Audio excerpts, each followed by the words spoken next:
Welcome to Spoken Love Podcast, where words don't just tell stories, they breathe them. Here we strip love and life down to the bone, unfolding our truths in rhythm and rhyme, through dialogue that's part poetry, part confession, and all real. So lean in, let the silence between the verses speak, and join me for a conversation wrapped in poetry. This is Spoken Love Podcast. Welcome back to Spoken Love Podcast. This is season 3, and I'm so grateful you chose to start it with me. Today's question is one we've all wrestled with at some point. Is love ever truly unconditional? I mean, we hear it in songs, we see it in movies, we definitely long for it in our relationships. Love me no matter what. Stay even when I fall. Choose me in every version of me. Are common quotes that we've heard or said ourselves. But in real life, what does that actually look like? Unconditional love sounds beautiful, right? It feels like safety, it feels like home. But when we bring that idea into adult relationships, it starts to get a little complicated. Because unconditional love in a romantic context can quietly turn into enduring disrespect, ignoring boundaries, staying in harm's way, or calling dysfunction devotion. So the real question becomes, is unconditional love about acceptance or about abandoning yourself? Let's delve into romantic love. The romantic in us wants to believe love means forever, that someone will see all of us, the messy, the moody, the healing, and say, I'm not going anywhere. This part of us believes love should outlast mistakes, that it should hold us when we're breaking, that it should be patient while we're becoming. And there's a lot of truth in that, but healthy love has grace. It allows room for growth and it doesn't run at the first flaw. Unconditional love from this lens means I see you and I still choose you. I am very excited to welcome a newfound friend of mine, Dirk, a man who walks boldly in both wisdom and faith. He's a psychologist by profession, a child of God by faith, and a true advocate for mental health and emotional healing and spiritual wellness. Dirk believes that healing isn't just about what we think, it's about what we believe, what we release, and what we allow God to restore. So, listeners, lean in, open your hearts, and get ready. Dirk, welcome to Spoken Love Podcast. Please share with our listeners your perspective on today's topic. Whether love is conditional or unconditional, I think it depends on the relationship. In the modern day dating world or times, whatever the relationship may be, love definitely feels like it's performance based. It feels that it is based on conditions most of the time. It's more so we live in a world where it's a what have you done for me lately? Unfortunately, sometimes for myself and other men included that I've spoken with, it kind of feels that truly being loved for who you are as a person doesn't exist any longer. It feels that you will only be evaluated on what you can do for someone versus them actually falling in love or truly loving you for who you are. A lot of times, people create this fairy tale ideology of what they see in a man or a husband or someone who may be Prince Charming or a man who sees a woman a certain way. You necessarily don't actually like the person for who they are, but the idea of who they are. So it does feel that love is not truly unconditional at all. It feels that it's always based on some type of condition. And if you don't fulfill that fairy tale, that person seeks it elsewhere. And a lot of times, as human beings, we tend to focus too much time on this perfect person, checking every single box that we want in someone, instead of really taking the time to just truly build something, get back to the old ways of loving one another, growing together, understanding one another, having empathy for one another. But it's unfortunately turned into the dilemma of what have you done for me lately? What can you do for me going forward? There's no opportunity to build. And we tend to never find exactly what it is that we're looking for because we're looking and chasing perfect instead of really accepting one another for our positives, our negatives, and those flaws that come with us. A lot of times people are building in relationships, they're new to relationships, and they just need the time to grow and they need the time to learn and they need a partner that has patience, but it doesn't exist. So it kind of creates the notion that love is conditional. And that begs the question, can you even get to a point where you find someone in your life that will love you unconditionally? You made a pretty bold statement that unconditional love likely no longer exists. And I have to agree with you because if we look at it from the human element, there's always going to be some sort of condition, as you elaborated on. Um, People are always, even whether it's platonic, romantic, paternal, a love for a child or a child's love for a parent, there's always some sort of condition that needs to be met in order for the relationship to work. And therefore, as you mentioned, it feels transactional. To build on that, you down the line, you also said that um, there's a bit of an identity crisis that's happening here. People not only struggle with the identity of choosing a partner, right? That checklist that, what are the things that I'm looking for in a partner? And they go down this long list of mostly superficial things. I think the root of that is people are actually struggling with personal identity.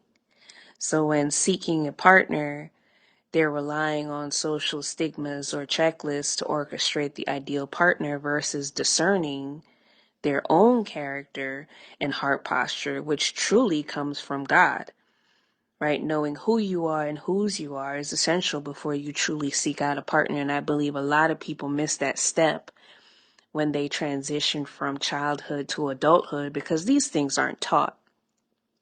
A lot of people step into adulthood not knowing who they are or what they stand for.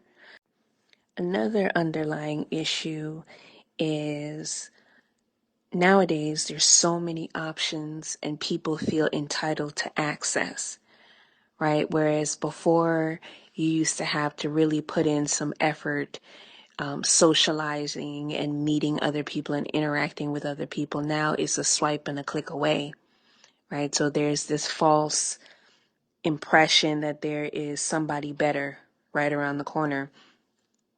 And the element of time also becomes increasingly challenging as you grow because there's the social pressures that force adults, age 30 and up to make tough life decisions because they have aspirations to building families or building wealth.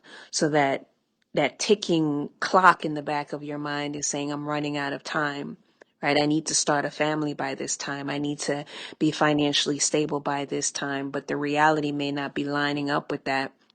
My question to you is, a lot of us know what the problems are, but yet there's a major gap in dating nowadays where there's a lot of lovers out there. There are people that truly believe in love and have a lot of love to give, but when they put themselves out there are end up being mismatched with the wrong characters and the wrong recipients of their love. So what's the breakdown?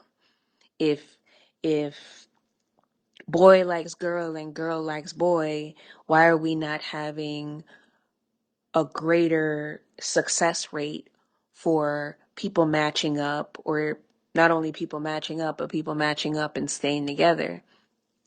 My stance on it is it's really a breakdown in communication.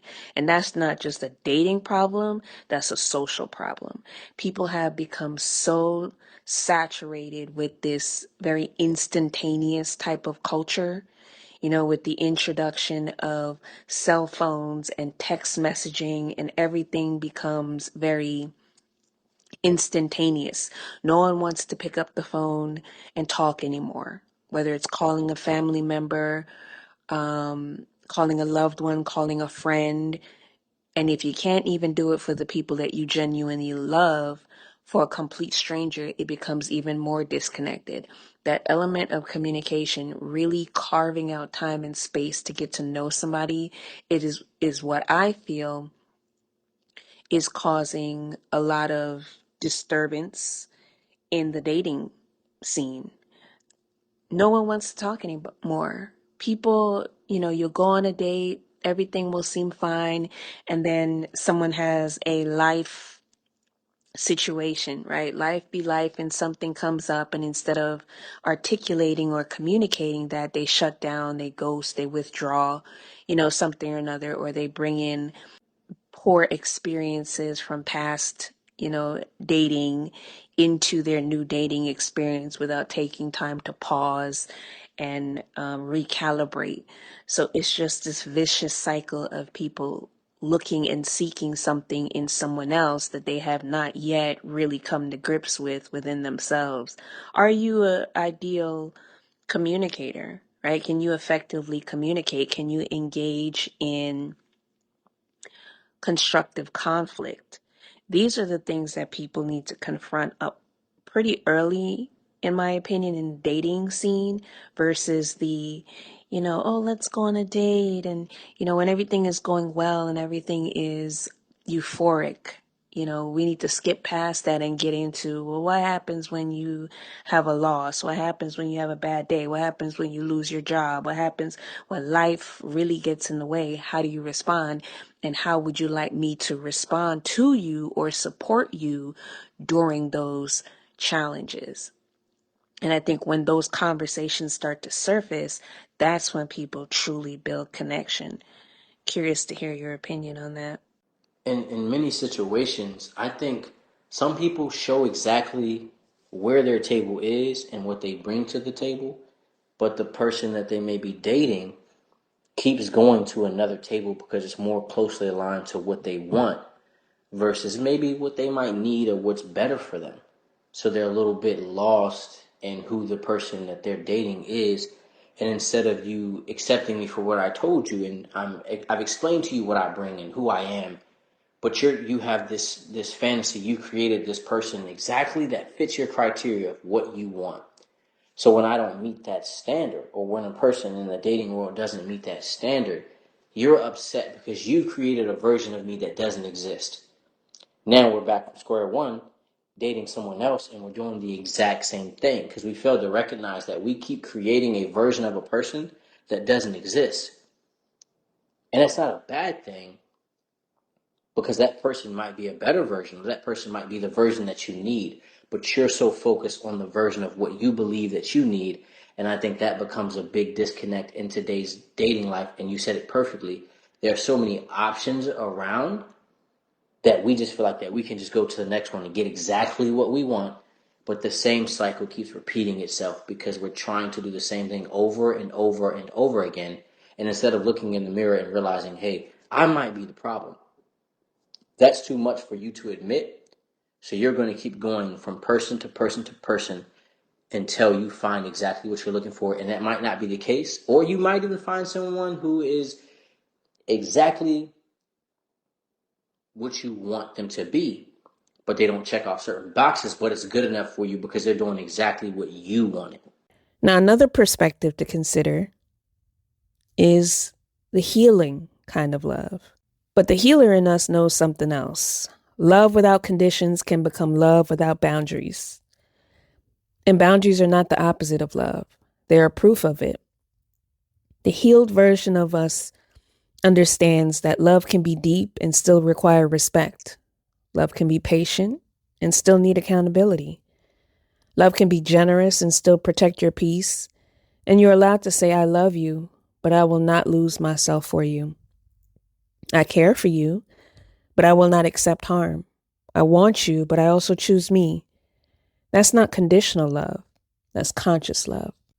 Other perspective that I like to delve into is the spiritual love. Also, what I perceive to be truly unconditional love belongs to God. Divine love sounds like, I love you even when you fall. I don't leave you in your mess. I stay while I transform you. But human love is very different. We are not meant to replace God in each other's lives. We are meant to partner and not save. When we expect a partner to love us the way God does, we place a weight on them that they were never designed to carry. Grown love understands only God loves without limits. True unconditional love. Humans love with wisdom. And it is through God that we seek that wisdom. So kind of bringing it full circle. Is love ever truly unconditional? In spirit, yes. In humanity, love must be anchored in truth. Real love says, I'm here to grow with you, not I'll disappear inside you. It says, I'll choose you, not I abandon myself. Unconditional love without boundaries becomes bondage, but love with grace, truth, and self-respect becomes freedom. As we step into season 3, I want you to sit with this. Does the love you're giving or accepting honor who you are becoming? Because the most powerful love is not love that costs you yourself. It's the love that allows you to stay whole. Welcome to season 3 of Spoken Love. We are just getting started. And just like that, another chapter closes. But the story of love and life never really ends. If these words moved you, share them, carry them, live them out loud. Follow Spoken Love Podcast wherever you listen, and meet me here again where the dialogue stays candid and the poetry stays alive.